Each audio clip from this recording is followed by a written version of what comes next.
সুধী দর্শক মণ্ডলী, আশা করি সবাই ভালো আছেন। আজকে আমরা খুব ইন্টারেস্টিং একটি টপিক নিয়ে আলোচনা করব।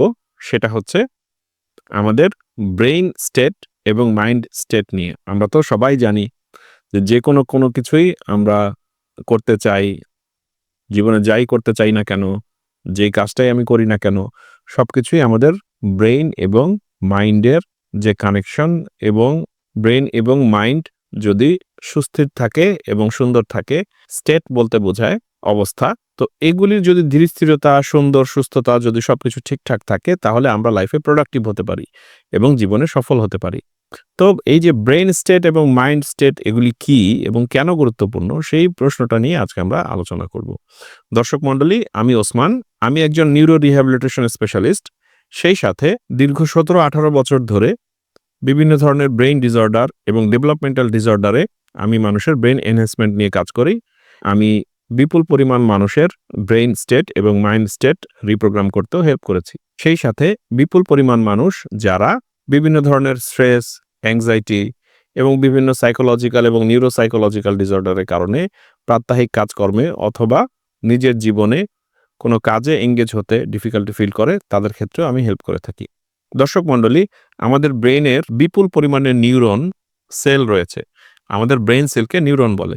তো এই নিউরনগুলো যখন একে অপরের সাথে কথোপকথন করে এবং একে অপরের সাথে ইনফরমেশন এক্সচেঞ্জ করে, তখনই আমরা কোনো কিছু চিন্তা করি, কোনো জ্ঞান আমরা আহরণ করি। নতুন স্কিল শিখলে নিউরোপ্লাস্টিসিটি নামে একটা পদ্ধতির মাধ্যমে আমাদের ব্রেইন নতুন কানেকশন তৈরি করে এবং আমরা কোনো কিছু চিন্তা করতে পারি, কোনো কিছু শিখতে পারি। তো যাই হোক, এখন এই ব্রেইনের এই যে কথোপকথন, এই কথোপকথনগুলো করার সময় তাদের মধ্যে যে সিগন্যাল আদান-প্রদান হয়, এগুলির কিছু লেভেল আছে। এগুলির কিছু ফ্রিকোয়েন্সি প্যাটার্ন আছে। ফ্রিকোয়েন্সি বলতে বোঝায় যে ওয়েভ, হ্যাঁ? ওয়েভগুলো ১ সেকেন্ডে কতবার ওঠানামা করছে।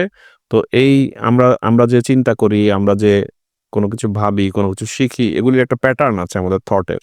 তো এই প্যাটার্নগুলোকে আমরা ব্রেইন ওয়েভ বলি। এখন যখন ইইজি করা হয়, তখন এই ব্রেইন ওয়েভগুলো ধরা পড়ে।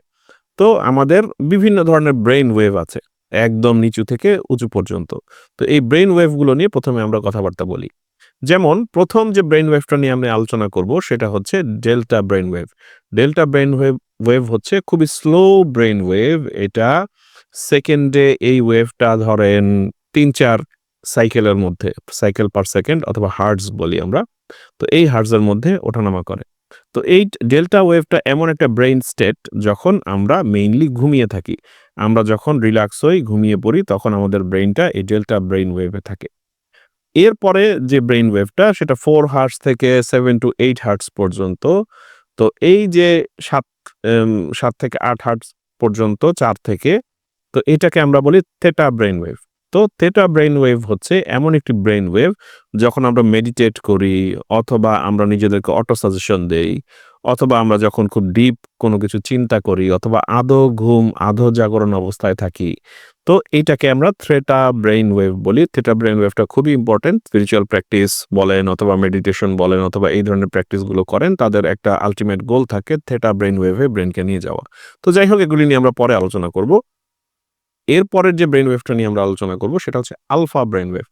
আলফা ব্রেইন ওয়েভ হচ্ছে আমাদের ব্রেইনের সবচেয়ে চলনসই অথবা প্রাত্যহিক কাজকর্মে, এই যে এই মুহূর্তে আপনি সুস্থ সুন্দরভাবে আমার কথাটা শুনছেন, মনোযোগ দিয়ে আমার কথাটা শোনার চেষ্টা করছেন অথবা বোঝার চেষ্টা করছেন, মোস্ট প্রবাবলি আপনার ব্রেইনে এখন আলফা ব্রেইন ওয়েভে আছে। তো আলফা ব্রেইন ওয়েভটা হচ্ছে আমাদের সবচেয়ে কর্মক্ষম ব্রেইন ওয়েভ। যখন আমরা অ্যালার্ট থাকি, কোনো কিছু শিখতে পারি, কোনো কিছু জানতে পারি, কোনো কিছু চিন্তা করতে পারি। এরপরে আসে হচ্ছে থেটা ব্রেইন ওয়েভ। এটা হচ্ছে 12 হার্টজ অথবা এরও উপরে, আপ টু 30 হার্টজ। তো এই থেটা ব্রেইন ওয়েভ হচ্ছে আমরা যখন হায়ার লেভেল অফ ফাংশনিং করি, অর্থাৎ যখন আমরা ম্যাথমেটিক্স নিয়ে চিন্তা করি অথবা অনেক জটিল কোনো প্রবলেম সলভিং নিয়ে চিন্তা করি, তখন আমাদের ব্রেইন আরো বেশি রেজোনেন্স অথবা কম্পনের দিকে যায়। এটাকে আমরা থেটা ব্রেইন ওয়েভ বলি। এরও পরে আছে গামা ব্রেইন ওয়েভ। তো সেগুলি হচ্ছে আরো হায়ার লেভেল ফাংশনিং। যাই হোক, ওগুলি খুব বেশি আমাদের জন্য গুরুত্বপূর্ণ নয়।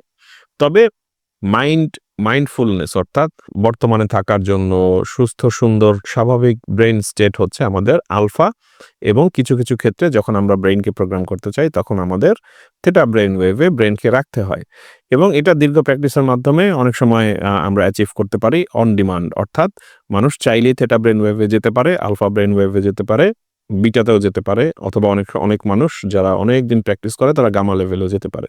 তো যাই হোক, তো এখন মাইন্ড স্টেটগুলো এবং ব্রেন স্টেট এবং মাইন্ড স্টেট, এই যে এই মুহূর্তে আপনি সুস্থ সুন্দরভাবে দেখছেন, হ্যাঁ, আমাকে, তো এগুলি মাইন্ড হলো আমাদের চিন্তা চেতনা, এবং ব্রেন স্টেট বলতে আমরা বোঝাই যে আমাদের ব্রেনের যে নিউরনগুলো একে অপরের সাথে কথোপকথনের সময় যে ধরনের ওয়েভ তৈরি করে সেগুলি হলো ব্রেন ওয়েভ।